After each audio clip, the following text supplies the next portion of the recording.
incapacitated for Torah study or for prayer, or to be brought to excessive laughter and lightheadedness. Okay, so it's interesting. If someone asks you, where is the source of drinking alcohol? Right here. The Torah is full of it. The Tanakh. The Torah does not prohibit us from drinking alcohol. Wine can be good, with measure. As we mentioned before in the last classes, that you know your limit. As long as it gives you some joy, this is the best. You'll forget a little bit from your distress, from your problems, and you can be more focused on serving God. So you're not drinking to forget. I can't sit down and study Torah. I can't sit down and read the Parsha. I can't do anything. So the Torah says, you know what? Take a glass of wine, relax, and now you can study. Please note that one should be careful not to drink before he prayers. Halacha says that if you're a little bit drunk, you can't pray. You're exempt from praying. You can't stand like that before Hashem. There's only one time you do prayer Purim. with, not even Purim, when you are a little bit lightheaded. When is it? Birkat HaMazon. Finishing eating. Why not say Birkat HaMazon? I know I drank some wine and I'm lightheaded. I can't. You must. Why Birkat HaMazon you must, and davening prayers you're exempt? Because it's to thank. Because one is a mitzvah from a decree Right. from the rabbis, and the other one from the Torah. Exactly. Because prayers, it's a rabbinical mitzvah, and Birkat HaMazon is from the Torah. ואכלת ושבעת וברכת, you ate the food, and you should say ברכה, ברכת המזון, it's from the Torah. Okay? So you can't come every time with an excuse after drinking one beer. I can't do ברכת המזון because I'm lightheaded. ברכת המזון is a must. A segula. If you want to have parnasa, livelihood, that will never lack, you'll always be able to put food on the table and pay your bills, no problems. You say Birkat HaMazon from the bencher or from the seater, word by word. Don't lay eyes off the text. It's a segula, it's a merit for parnasa, livelihood. This is a very important segula. You will see great rabbis that they know or other people, they know it by heart already. We know it by heart from kindergarten already, right? But we still, because of this segula, we read from the text. Why, if I know it by heart? Because you concentrate more. You look at the word.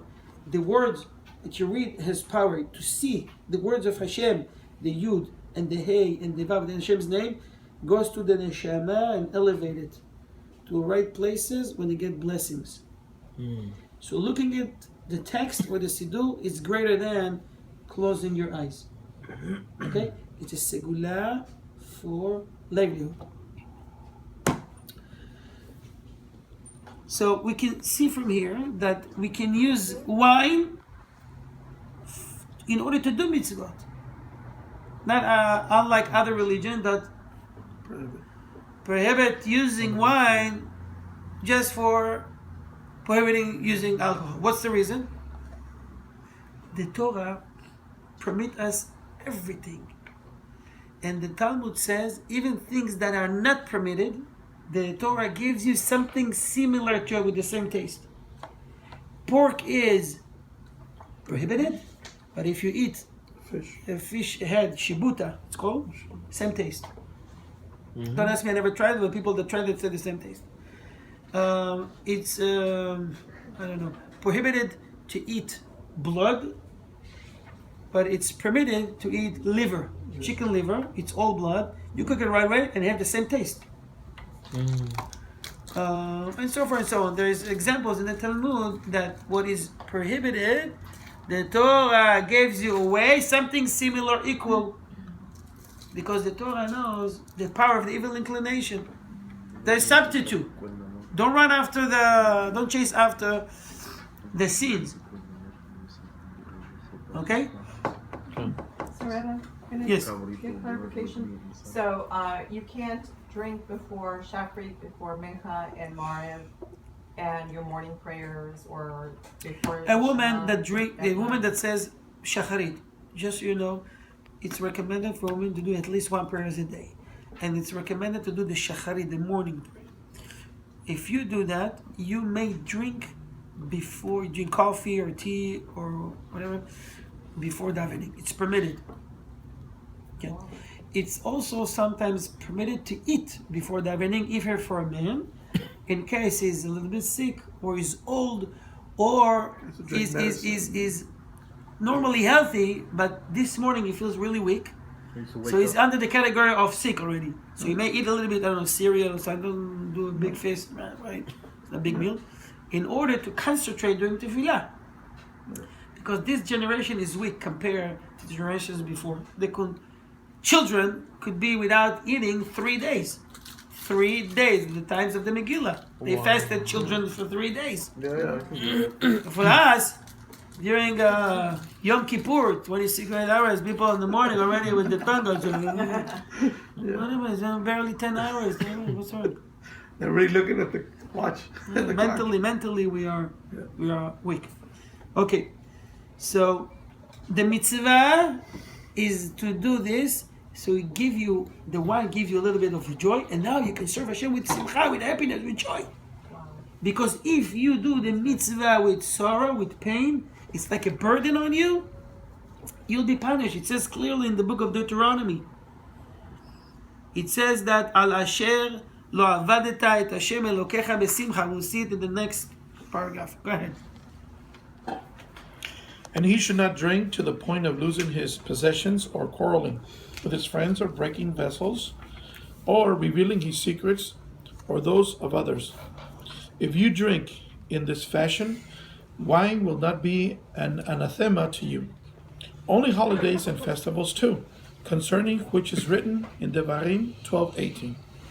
And you shall rejoice before Hashem your Adonai, and you in 16:14, and you shall rejoice in your festival.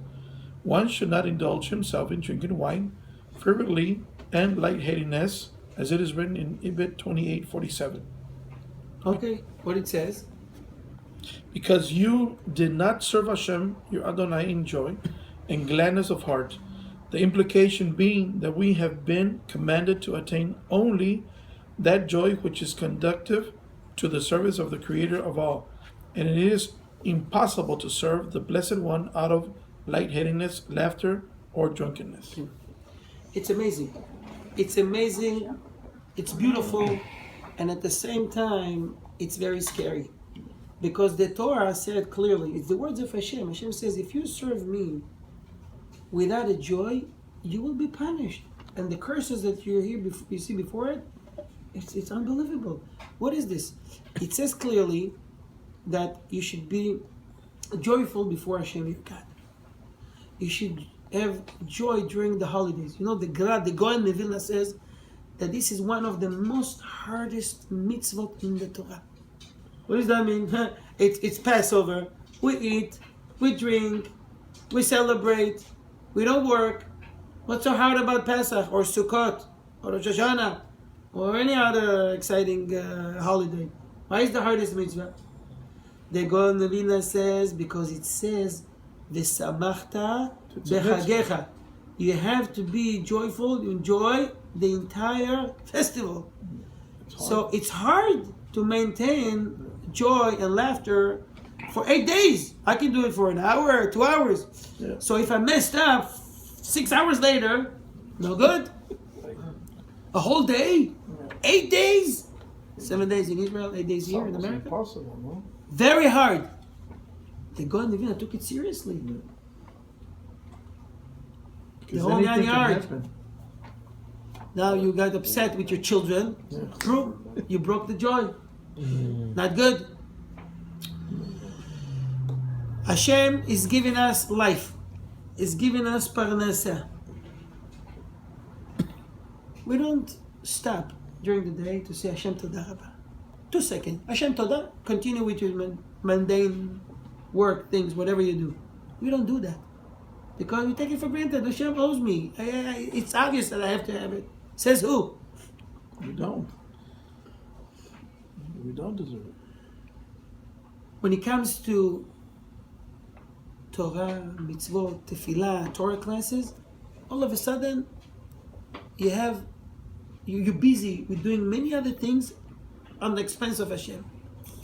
I hear it so many times. Why didn't he come to the class? I was doing this, I was doing that.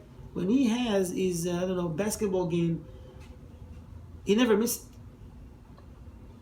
He goes, he get there to play 10, 15 minutes earlier and leave the last one. To warm up.